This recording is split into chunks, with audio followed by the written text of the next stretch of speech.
Good day to you. This is Kadal Amudam from Chennai, India. This is a continuation of reading the book Deadly Medicines and Organized Crime. How Big Pharma has corrupted healthcare. England has the worst libel laws in the world, which don't protect the whistleblowers but the perpetrators. The company intimidated other physicians, raising uncomfortable questions. A doctor in Maryland became alarmed in 1999 after several of her patients on Avandia developed symptoms of congestive heart failure, and a review of the records for all the patients showed an unexpectedly high percentage with this problem. She alerted the manufacturer to the problem, but the company sent a letter to the chief of the staff at the hospital telling him that she should not be permitted to talk about the problem since congestive heart failure was not proved to be an effective effect of the drug. Myth 1. Drugs are expensive because of the high discovery and development cost. The former CEO of Merck Reynolds Gilmia has admitted that this is a myth. A similar example is imatinib, which is very effective against chronic myeloid leukemia. Novartis had synthesized it but wasn't interested in it until a hematologist researched it and found out it was highly effective. Again, development costs were minimal, but that didn't prevent Novartis from charging $25,000 for a year's treatment in 2002. When I worked in the industry, I was surprised to find out how the price of drugs is determined. Sales managers produced what they called a sales budget for the coming years, but I wondered how they could make a budget for money they didn't have but only hoped to get. However, once it had been made, it was important to live up to it. Otherwise, uncomfortable questions would be asked and people would be unhappy. There is a simple solution when sales aren't going well: to increase the price for the drug and agree with your main competitors to increase their prices by the same amount, which will make everybody happy. It's illegal but very difficult to prove and therefore common. Even I have seen it happen, although I have never been responsible for a sales budget. Our drugs kill us. Our drugs kill us in a horrific scale. This is unequivocal proof that we have created a system that is out of control. Good data are available, and what I have made out of the various studies is that around 1 lakh people die each year in the United States because of the drugs they take, even though they take them correctly. Another a lakh of people die because of errors, such as too high dose of or use of drug despite contraindications.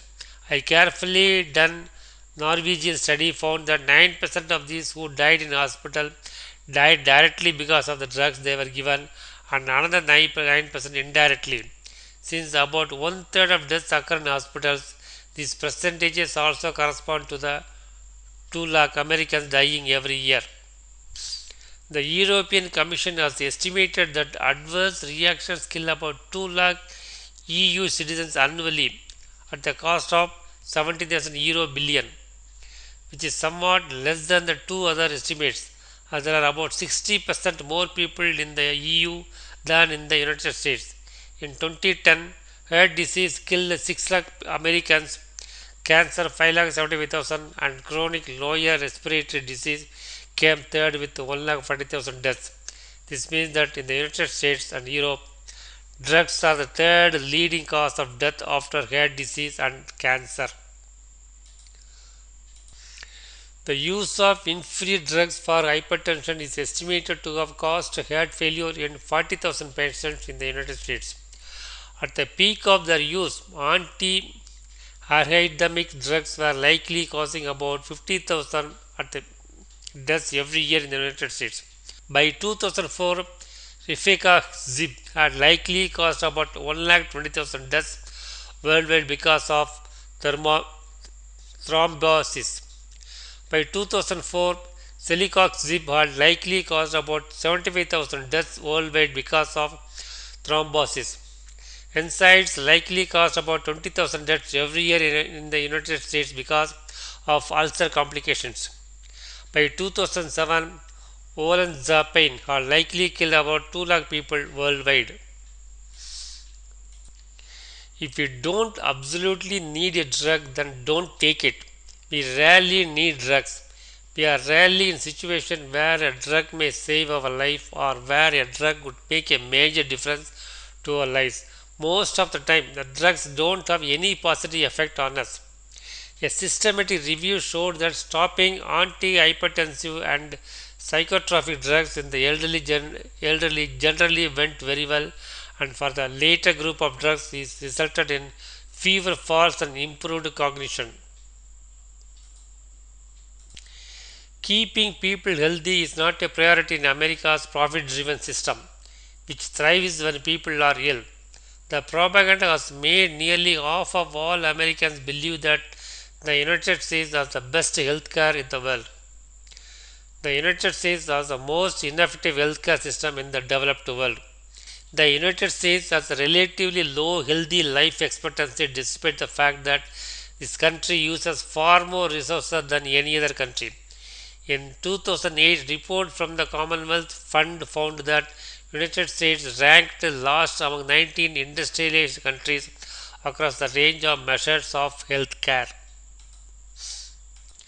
In 1984 study of Canadian steel workers showed that those labeled as patients with hypertension through screening had increased absenteeism from work and suffered a decline in marital adjustments.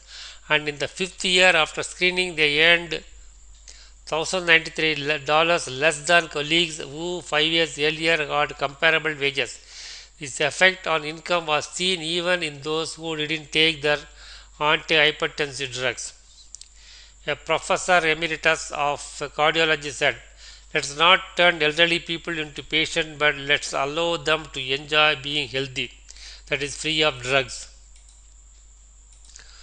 Most of the trials in this review were funded by companies that make ACE inhibitors, and serious adverse effects were not reported by the authors of many of these trials. This could mean that the drug companies are withholding unfavorable findings related to the drugs. Prescribing the least expensive ACE inhibitor in lower doses will lead to substantial cost saving and possibly a reduction in dose related adverse events. Is there any association between hormone replacement therapy and breast cancer? Yes, it causes breast cancer. The role of hormones replacement therapy in the prevention of post-menstrual heart disease. There is none, as hormones cause heart disease. The role of hormone replacement therapy in the prevention of Alzheimer's disease. There is none, as hormones increase the risk of getting the disease. If someone kills a pedestrian in a street crossing through reckless driving, that person goes to jail. No question about it. Compare with the top industry executives who kill many people through reckless and deliberate neglect. The only thing that happens to them is that they get rich. We need to prosecute corporate criminals with at least as much vigor as traditional criminals. And if we did, there might be more white collar criminals in prison than blue collar ones. Roche was a drug pusher that had built its fortune on selling heroin illegally in the United States, made millions of people hooked on Librium and Valium while the company denied they caused dependence, and had lured European governments into buying Tamiflu for billions of euros, which I considered the biggest theft in European history. UCB in Belgium sent us a letter stating that UCB is an ethical company and that all data are proprietary solely to the UCB, who has the exclusive right to make whatever it deems desirable. I remarked that talking about being an ethical company and at the same time concealing trial data was bullshit. Pfizer lied at an FDA hearing about the cardiovascular harms of Celecoxib. It agreed to pay a record fine of $2.3 billion for promotion of off-label use of four drugs. It entered a corporate integrity agreement with the US Department of Health and Human Services, which probably wouldn't work, as Pfizer has entered three such agreements previously. I explained that the reason Pfizer was the world's biggest company might be that it was more criminal than other companies. Merck had caused the unnecessary deaths of tens of thousands of patients with rheumatological problems through its ruthless behavior. It selectively targeted doctors that raised critical questions about the drug. It concealed the cardiovascular risk both in publications and marketing. And the only thing that happened to its CEO, Raymond Gilmartin, was that he became immensely rich. In 2010, the chairman of the Danish Society for Pulmonary Medicine invited speakers to introduce a roundtable discussion about drug trials in Denmark with an estimated 80 attendants. The meeting would last 75 minutes and was sponsored by GlaxoSmithKline. There was an honorarium of $1,000 for 5 to 10 minutes of introduction. The invitation noted that it is necessary to sign a contract before the meeting. I asked Glasgow why they required a contract and asked to see it. They didn't send it but explained it was required according to the industry's guidelines when they hired doctors as a consultant. But why sign a contract when hiring a person for 10 minutes, and why were 80 people expected for an hour meeting about drug trials? I suspect the real aim of the meeting was to help Glasgow market its asthma products. In fact, the inventing company person was a marketing coordinator, and the headline for the meeting was Exclusive Course, Respiratory Scientific Forum. The invitation said that the meeting venue was about a 60-minute drive from Copenhagen, but nonetheless people could stay for the night at the hotel where Glasgow paid the expenses. For 80 people, what an expense for so little unless the company was buying doctors. Doctors who participate in such arrangements being shame on themselves. Creating diseases. What disease could you have without knowing? A Danish newspaper did an amusing investigation. It collected news stories throughout 3 months about what Danes suffer from and come to the conclusion that on average each one of us suffer from two diseases. In fact, it is much worse because the journalists searched what Danes suffer from, which means that a lot of diseases were overlooked.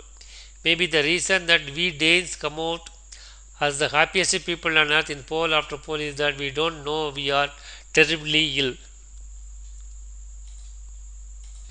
Health checks lead to more diagnosis of disease or risk factors which lead to more drug use and more harms.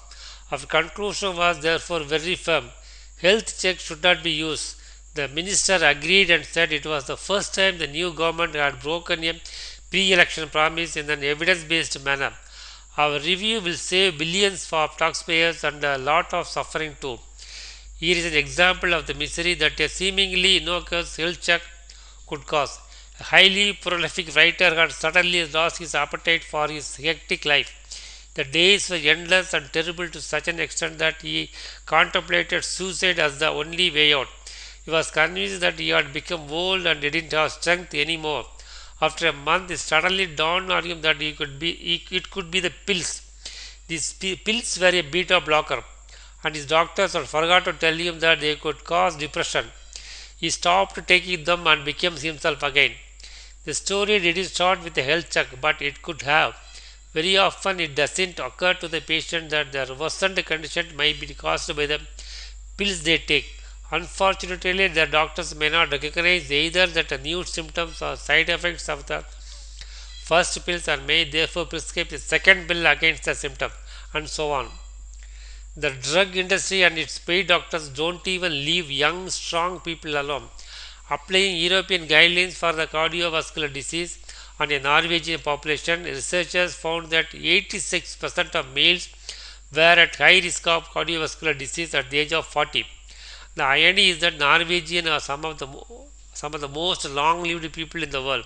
In another study, the researchers found that 50% of Norwegians had a cholesterol or blood pressure level above the recommended cutoff for treatment at age 24.